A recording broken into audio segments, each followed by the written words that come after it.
Hi there, I'm Regina Zona, and I'm a voice teacher and dramatic coach here in New York City. And I've put together these 3 videos that create an action plan for young artists to prepare for the audition season. So the first video was all about the practical things that can be done, those business-oriented things that will help you prepare for the upcoming audition season. And in the second video, I talked about things that you can do to get your creative juices flowing, to inspire you, to remind you of why you decided to become a performing artist in the first place.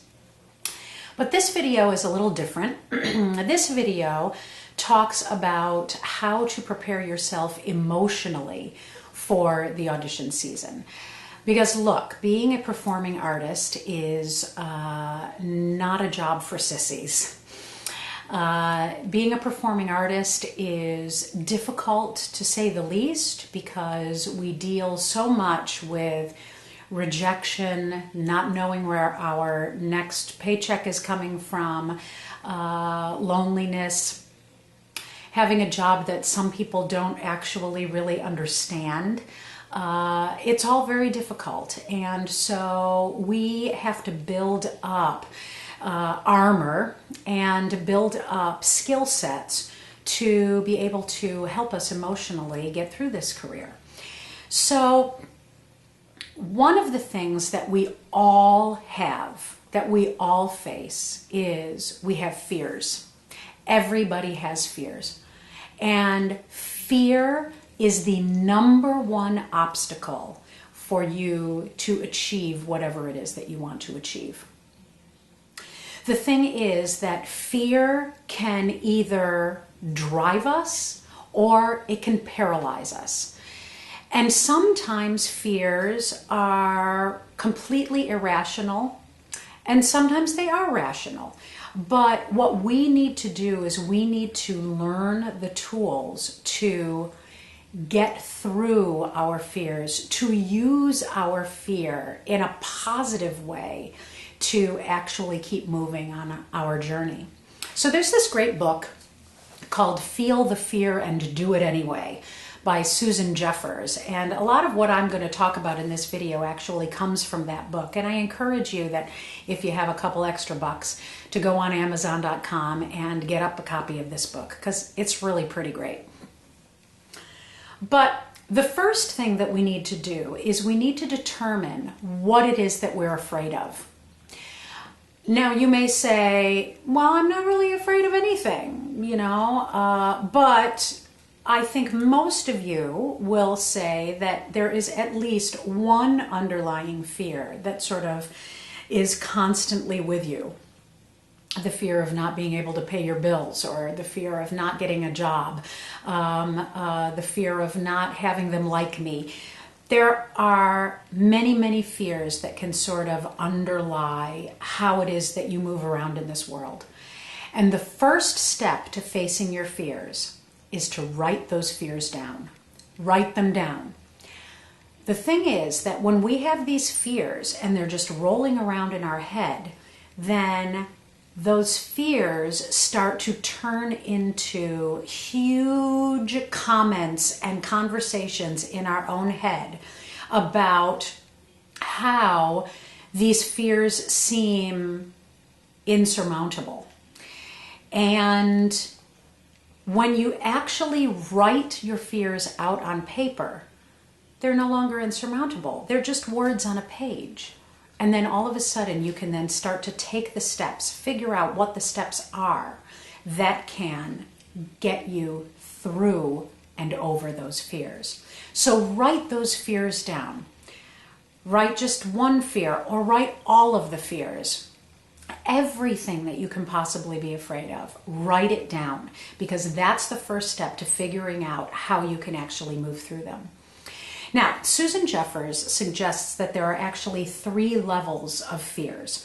The first level of fears are these fears that are on the surface, like I'm afraid of aging, or I have a fear of public speaking, or a fear of flying, or a fear of change, or of changing careers, or a fear of not having enough money to put on the bills, to pay the bills. So those are fears that are on the surface. Then the next level, level 2 fears, are fears that are underlying states of mind. These are fears that include fear of rejection, fear of failure, or in some cases, fear of success, fear of disapproval, or fear of being vulnerable. These things that are tied up into your emotions, your feelings, your states of mind. So that's level 2. Then the level 3 fear is the deepest fear, and that is the fear that you will not be able to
when you believe their criticism and then turn that into being a self-deprecating reality of, I'm not good enough. I can't sing that high note. I'll never be able to fit into that dress. I will never be able to. I don't deserve it. I don't deserve the success in this business. And that self-talk is the absolute worst thing that you can do to yourself. So what you have to do is you have to change your self-talk. And the way that you change your self-talk is by changing your vocabulary, okay? First, you have to recognize when those thoughts come in, when that negative self-talk starts to creep into your mind. You have to recognize it, and you have to put the pause button on it, okay? And so the thing is that when you change your vocabulary, all of a sudden, instead of saying, I can't, say, I won't. Don't say, I should, say, I could. Don't say, it's not my fault, say, I'm totally responsible. It's instead of saying, it's a problem, say, it's an opportunity. Instead of saying, I'm never satisfied, say, I want to learn and grow. Instead of saying, life's a struggle, say, life's an adventure. Instead of saying, I hope, say, I know. Don't say, if only. Say, next time. Don't say, what will I do? Say, I know I can handle it. And finally, don't say, it's terrible. Say, it's a learning experience. You know? If you change your vocabulary, then all of a sudden, you're changing your reality. You're looking at your life through a different lens. You're looking at your thoughts through a different lens. And then all of a sudden, you feel empowered to make different choices. And you create that new reality for you. But let me take it one step further.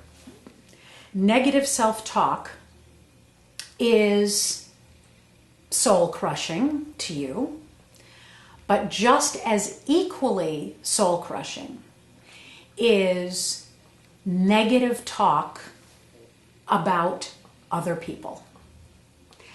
When you complain, criticize other people, then what happens is that you throw negativity out into the universe.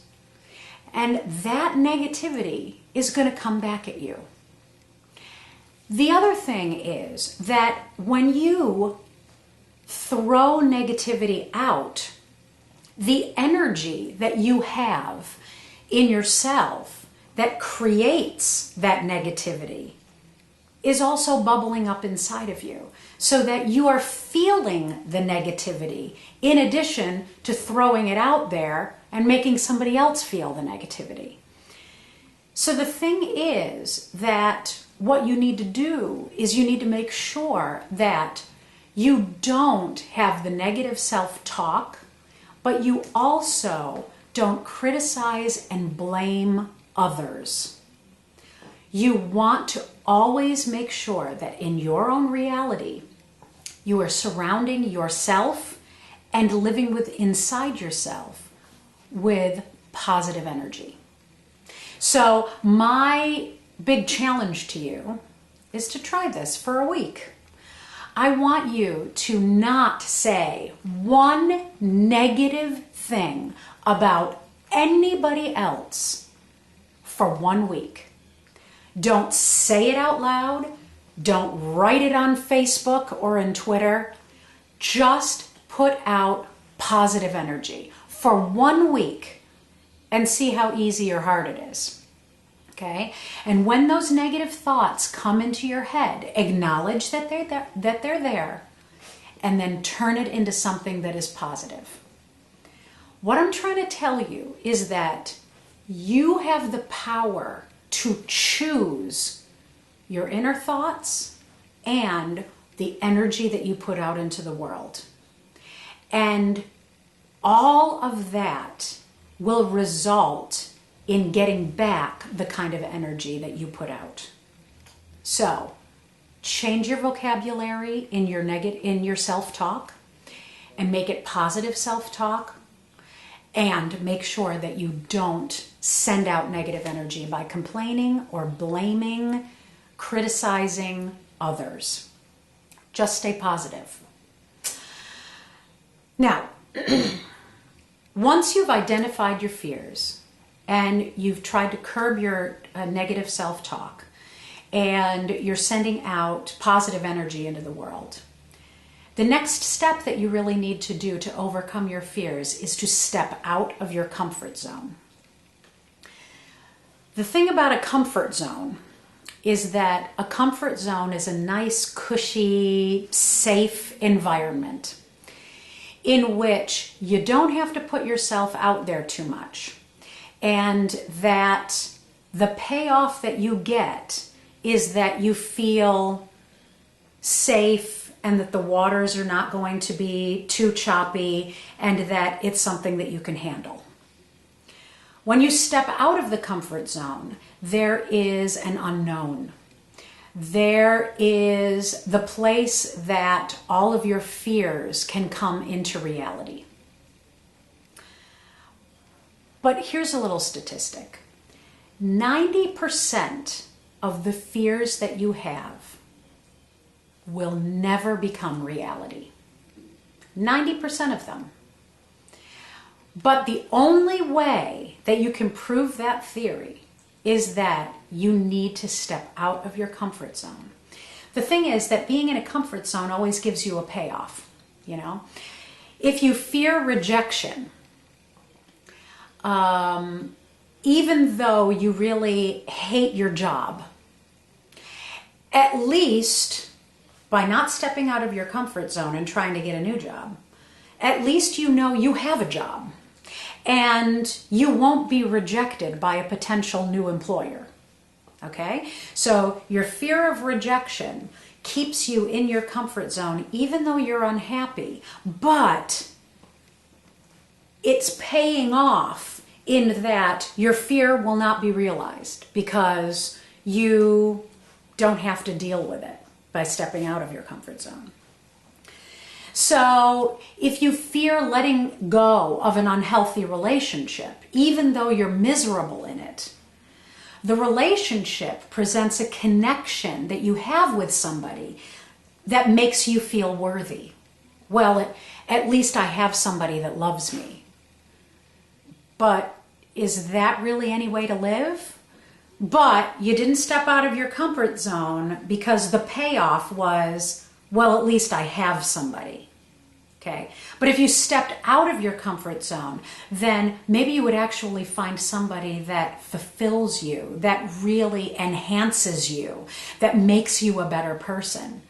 But you're going to miss that opportunity because you stay in your comfort zone. So the thing is that every fear that you have is tied to something in your life that is a payoff. And what you need to figure out is, what is the payoff for you? And is the payoff worth it to not step out of your comfort zone? Okay, is it truly worth it? So that's the question that you have to ask. To truly overcome your fear, you have to think differently. You can't think about the payoff of staying in your comfort zone. You need to think about the payoff of stepping out of your comfort zone. All right? So what are your payoffs? Figure them out. What do you not have to face by staying where you are? What do you not have to do? What comfort do you get? What image are you holding on to by not stepping out of your comfort zone? So the thing is that what you have to be willing to do is you have to be willing to take a risk. It doesn't have to be a life-changing risk, okay? I mean, it can be a small risk, but it's a risk that steps you out of your comfort zone and moves you towards your dreams and your goals that will give you a new and better payoff. So that's what you have to be willing to do. The fact of the matter is that when you step out of your comfort zone, you find a new comfort level. And isn't that exciting? That you could actually be more comfortable being out of the comfort zone that you're currently in. So with all of that being said, the next thing that you have to do is do something. You have to do something to take one step towards diminishing that fear. So for instance, if you're afraid of rejection, but you know that the only way that you could actually get an audition with the agent that you've always wanted to be signed with is to actually call them on the phone, not send an email, not send your materials through the mail, just actually call them on the phone. If you know that that is the step that will get you closer to an audition, then that's what you have to do. It's one phone call. I mean, the fact of the matter is that you're not going to die by making a phone call to somebody that could possibly give you an audition. The worst thing that could happen is they could say, oh, you know what, we're not hearing new singers right now. Okay, all right, that's fine. But the fact of the matter is that you actually made that call. That person now knows your name. It opens the door for future opportunities that maybe in 6 months you call them back and say, you know, you said that you weren't listening to anybody then. I just wondered if you're listening now. And by making that phone call and realizing that when you hung up, you didn't die, you actually stepped out of your comfort zone and started paving a way to your dreams and your goals. That's what you have to do. Pushing through the fear, Pushing through to get out of your comfort zone is much less frightening than living with the underlying fear that comes from a feeling of helplessness. I'm going to say that one more time. Pushing through fear is far less frightening than living with the underlying fear that comes from a feeling of helplessness. Okay? That's kind of deep. So, you gotta do something. Even if it's a little step. Okay? Sometimes we wait for the fear to go away. Okay, so like, well, you know, it's kind of late today, so maybe I'll try to do it tomorrow. Or as soon as I do this, then that will make that, then I'll be able to do that. But here's the deal. The fear is never going to go away. It's always going to be there. I mean, just because it's 4 o'clock in the afternoon now and they might only be in the office for 1 more hour and you don't want to bother them at the end of the day, tomorrow morning at 10 o'clock, you're still going to have those same feelings of not really wanting to call and bother them and whatever. So the thing is that the fear is not going to go away. So you may as well just step right through it right now. You know? Once you conquer that one fear, the next time you address that fear, it gets easier. And then you realize that the only thing that has been holding you back are just all of these little burrowing fears that really actually in the long run mean nothing. Because all they are doing is stopping you from realizing your dreams. So do something. So what you need to do is you need to make a list of little steps, making that phone call, you know, asking for help from somebody, you know, getting an opinion from a director that you worked with before about something, asking someone for some advice about your audition package or what other program you should be doing. Do something. If you do something to step out of your comfort zone, then you'll feel like you are empowered to do something else. Okay? So the last thing that I'll say about all of this, about facing your fears, is that you have to practice it. Just like you practice your vocalises and you practice your arias and whatever, you have to practice facing your fears. Okay? Because it's not one of those things where you can do one thing and then, you know, 6 months will go by and then you'll just be able to do another thing. That fear is still going to be there.